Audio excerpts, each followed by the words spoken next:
இன்னைக்கு ஆட்டுக்குடல் குழம்புக்கு 1 கிலோ ஆட்டுக்குடல்ல நிறைய தண்ணி விட்டு லேசா அழுத்தம் கொடுத்து 3 முறை கழுவிட்டு திரும்பவும் மஞ்சத்தூள் உப்பும் போட்டு வெதுவெதுப்பான தண்ணியில 4வது முறை லேசா அழுத்தம் கொடுத்து நல்லா கழுவி எடுத்துக்கோங்க.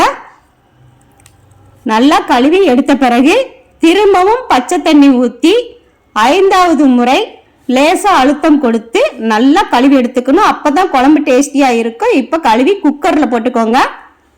பாருங்க, நல்லா நம்ம கழுவி எடுத்துருக்குறோம். குக்கர்ல போட்டுட்டு இது கூட 50 கிராம் வெங்காயம், 50 கிராம் தக்காளி, இஞ்சி பூண்டு தட்டியது 3 ஸ்பூன், 1/4 ஸ்பூன் மஞ்சத்தூள், 1 ஸ்பூன் காஷ்மீரி சில்லி பவுடர் போட்டுக்கோங்க, உரைக்காது. மல்லி இலை புதினா போட்டுட்டு தேவையான உப்பும் போட்டுருங்க. இப்போ தண்ணி ஊற்றிக்கலாம்.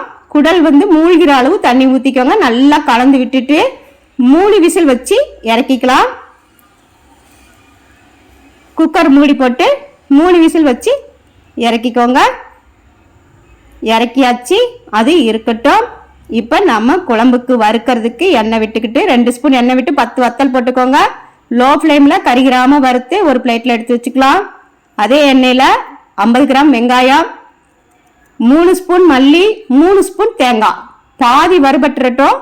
இங்கே பாருங்கள், பாதி வறுக்கும் போது நல்ல மணம் வருது. 1/2 ஸ்பூன் மிளகு, 1 ஸ்பூன் சீரகம், 1 ஸ்பூன் சோம்பு. திரும்பவும் நல்லா வறுபட்டுறணும். பாருங்கள், நல்லா வறுபட்டு மணம் வருது. மணம் வந்த பிறகு இது கூட 100 கிராம் தக்காளி, தக்காளியும் நல்லா வதங்கி மணம் வந்துடணும். வந்த பிறகு இது கூட வத்தலையும் போட்டு அடுப்பு ஆஃப் பண்ணிட்டு ஆற வச்சு நைஸாக அரைச்சி எடுத்துக்கோங்க. ஆறின பிறகு நைஸாக அரைச்சிக்கோங்க.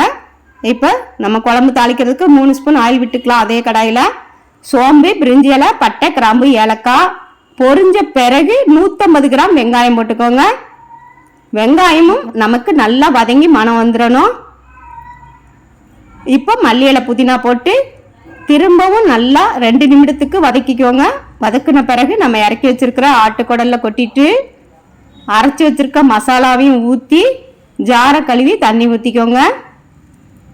நமக்கு ஆட்டுக்குடல் குழம்பு கொஞ்சம் தண்ணியாக இருந்தால் தான் நல்லா டேஸ்டியாக இருக்கும். இட்லி தோசைக்கெல்லாம் நம்ம வச்சு சாப்பிட்டுக்கலாம். மூடி போட்டு திரும்பவும் 2 விசில் வச்சு இறக்கிக்கோங்க. அவ்வளவே தாங்க, நமக்கு மணக்க மணக்க ஆட்டுக்குடல் கறி குழம்பு ரெடி ஆயிடுச்சு. இந்த மெத்தடில் நீங்கள் ஒரு டைம் செஞ்சு பாருங்கள். ரொம்ப ரொம்ப டேஸ்டியாக இருக்கும். இட்லி தோசைக்கெல்லாம் வேறு லெவலாக இருக்கும். சாதத்தில் பிசைஞ்சு சாப்பிட்டாலும் ரொம்ப ரொம்ப டேஸ்டியாக இருக்கும். பாருங்கள் என்ன மனம் வருதுன்னு. ஒரு முறை ட்ரை பண்ணி பாருங்கள். தேங்க்யூ.